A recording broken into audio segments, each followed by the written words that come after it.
ಹೇ ಶಾರದೆ ದಯ ಪಾಲಿಸು, ಈ ಬಾಳನು ಬೆಳಕಾಗಿಸು.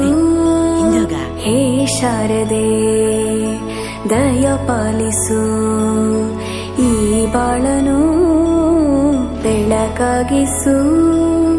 ನಾಳೆಗಳ ದಾರಿಯಲ್ಲಿ ನಂಬಿಕೆಯ ನೆಲೆಯಾಗಿರಿಸು, ಮುನ್ನಡೆಸು. ಕೈ ಹಿಡಿದು ನಾವಾಡೋ ಪದ ಪದದಲ್ಲೂ ಸಂಚರಿಸು.